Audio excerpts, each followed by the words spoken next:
Live from the chicken wing capital of the world, Buffalo, New York. You're listening to the Childcare Bridge podcast, your source for the best tips, tools, and tactics on how to market and grow your childcare center, ensuring total domination. Total domination. This is the Childcare Bridge, and this is your host, Michael Tasner.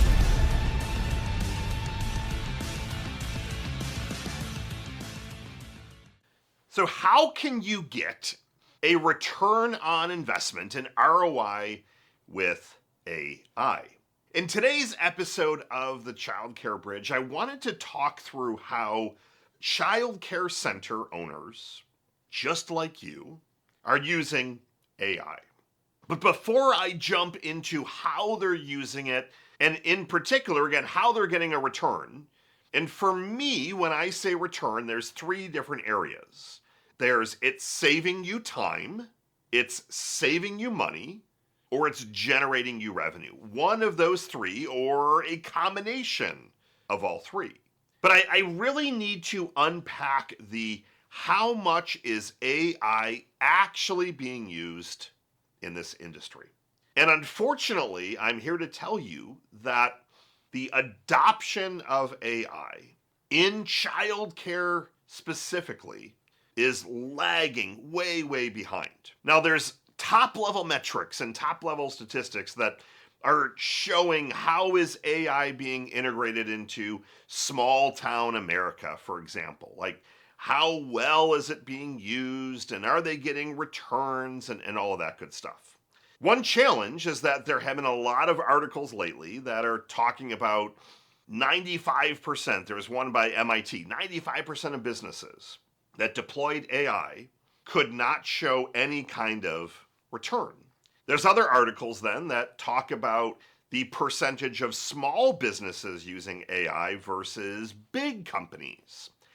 And what that study has shown is that there's a huge gap. There is such a wide gap of small businesses, and by definition of this, like small can mean under $50 million or $100 million a year, because you're comparing it then to businesses that are doing 500 million or a billion, like big businesses. It's very quickly starting to show that small business owners are lagging behind from an ROI adoption standpoint. And I've done a lot of research in this, and obviously all day, every day, I'm working with childcare centers. I'm deploying this stuff in my own centers. And I have a theory. And the theory is that the understanding of AI, it's a little bit there, but it goes back into, well, if I don't really fully understand it, and everyone's saying they're not really getting a return, then why would I jump on the bandwagon? I think that is really what's causing the AI adoption in this industry to be just slow. All that I'm hearing when I say, what type of AI are you executing at your centers?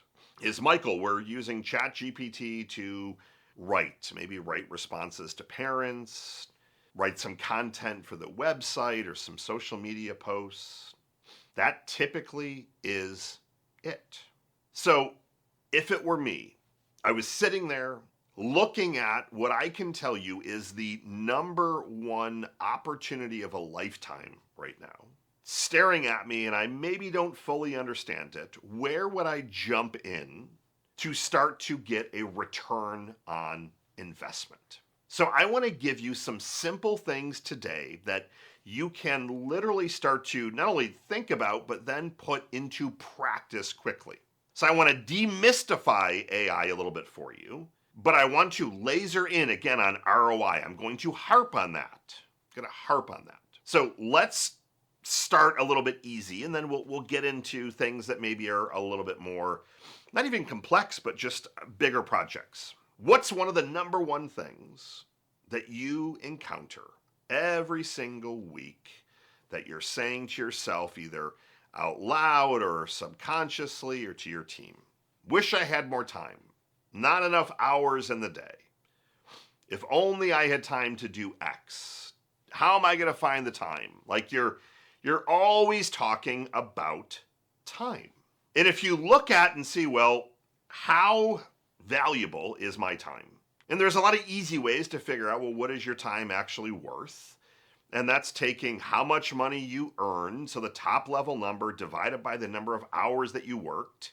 And then I would argue that I would like to layer a bigger number on top and say, well, let's actually layer a number of how much money do I want to make. So if I made $100,000 this year, but I want my time to be more valuable and I want to make $250,000, then you take $250 and you divide it by how many hours you plan on working. And that gives you your effective, kind of your hourly rate.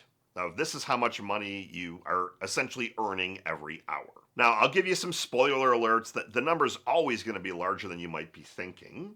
And the goal, obviously, is you want to try and get that number higher and higher and higher. I mean, there's some people that tell me their hourly rate is $10,000. So you can only imagine either A, how much money they're making, or B, maybe they're only working an hour a week or an hour a month. But typically it's the top one to where they're just making a lot of money. So we've $10,000 an hour. But regardless, even if your number's $25 or $50, okay, great. So if your time is worth that, how do we start using some AI tools to get you back 5 or 10 hours a week? Simple stuff using some AI tools. The first tool that I want you to look at is called Motion. Use Motion. What this tool does is it connects to your calendar, Google Calendar, Outlook Calendar, whatever. And it will allow you to put your top priority tasks for the day. And it will look at your calendar and see where you have blocks. And it will start to put those on there automatically without you asking. As you go through your day, you're having to check off. Did you get that task done? If no, it's going to rearrange your schedule again. It's going to start to learn from your habits. Where are you most productive? Where are you least productive? When are you checking stuff off quickly and getting things done and in the zone? When are you taking one-on-one meetings versus your strategy time versus payroll or admin work or whatever? It starts to learn from you very, very quickly. And then it starts to schedule all of this stuff out for you. You layer some stuff on top where it gives you a scheduling link. So how many times are you going back and forth? Are you available at Friday at 3 o'clock? No, we're not. How about Tuesday at 1? And you're back and forth with 5 different emails and having to play that game. No time for that. Built-in scheduling link, connected to your schedule, literally auto schedule, sends the invite, send the meetings for you. Easy to execute tool. Number 2, how much time are you wasting on emails every single day? I used to waste 3 to 4 hours on email every day. Superhuman. Another AI tool. What can this tool do? It literally can sift through all your emails, start to categorize things for you, and start to watch your habits and figure out what email should it archive for you, what should it star, what tag should it put. Well, you got to look at this. This is financial related, team, vendors, parents. It can start to auto draft AI replies for you so that you can wake up. Great, I got 15 emails that I need to take a look at. It already has potential drafts ready for you in your own language. 2 easy to execute tools that you can have up and running this week to give you a return on your time. Let's say it saves you 5 hours a week. Again, what is your time worth? Let's say $50. $250 a week, $1,000 a month, $12,000 a year. $12,000 a year from you executing 2 tools that cost less than, I think, maybe $50 a month, $30 a month. I would trade that math all day, every day, harnessing the easy, simple power of AI. Now, as we start to look bigger, as we start to think, well, what else how can it make me more money? How can it save all this other time? What I want you to think about over the next week is, what are some of your biggest pain points? Where are you getting crushed? Where is your team getting crushed? I'll give you one example in just a second and tell you how we used AI to solve it. But where are you spending so much time? Where do you think you're losing money? What are all the projects that you're like, we should be doing X? Well, we haven't done X. Should have done that. Should be posting more on social media. We should be writing a newsletter, and we aren't doing that. We're losing a bunch of enrollments. Like, where are all of your pain points? And then I want you to categorize those pain points. I also want you to really look deeply into any and all admin work. Where are you getting crushed? Where is your team getting crushed with admin work? Licensing paperwork, ordering supplies, monthly reports, weekly reports. What is all that admin stuff that is absolutely crushing you? And you're going to find a couple things are going to boil to the top.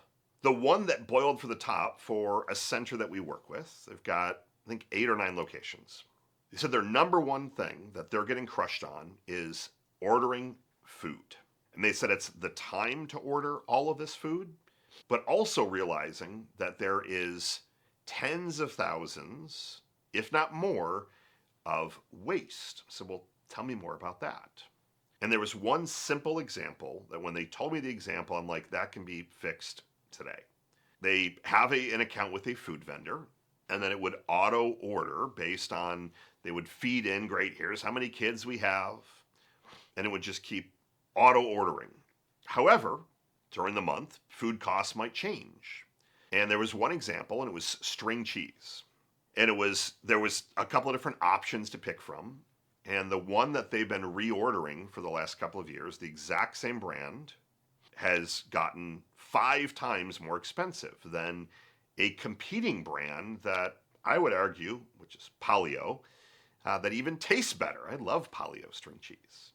But because they were not, it wasn't that they weren't thinking about it, but it was just you're spending hours and hours ordering things, loading in the enrollments, and not necessarily being able to take a step back and think about it. They calculated that they've lost almost $50,000 in just ordering one product by not literally moving from one brand of string cheese to another. And there's not necessarily another person that's on the other side of the food ordering. It's literally just hitting submit, gets delivered. You hit submit, gets delivered.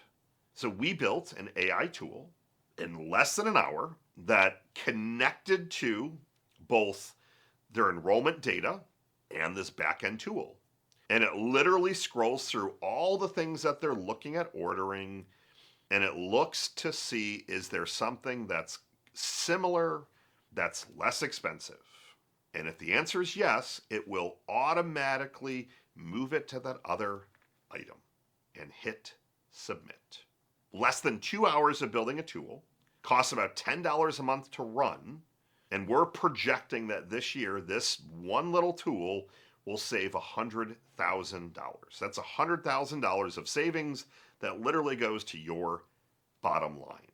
AI can literally, it can do almost everything, but you have to start looking at where are your pain points and starting to move these into action so that you can personally see it's saving you time, it's saving you money, it's making you money. And when you start to see that, you start to become a believer. And you start, well, geez, isn't that interesting?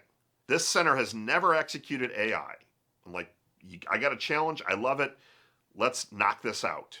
Literally, $100,000 is the estimate. And so, well, Michael, we don't have 9 centers. Fine, you have one. What if it saves you $5,000? What can you do with another $5,000? And that's one example. One example. So your action step before next week's episode is list out all your pain points, all the admin work that you're getting crushed on. Where are you losing money? Where are you losing time? Where do you want to make more money?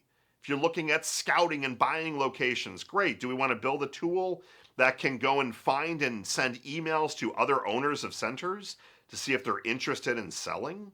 You want that? That can be done. All of this stuff can be done, but we have to look strategically at what's the lowest hanging fruit. And for me, your action today is deploy 2 tools to help with your productivity, to save you time before you get on next week's episode. Because then you're going to be like, Michael, I'm a believer. Let's go. Let's roll. Get out there, take some action, because AI, I promise you, not only it's here to stay, like this is the future. This is where I personally, you want to know where I'm going all in on? It's this. 100%. Stick with me. I will help take you to that promised land to save more money, make the impact that you want. and just constantly continue to learn, scale, and grow. So Michael Tasner signing off. Good morning, good afternoon, and good night. I'll see you next week.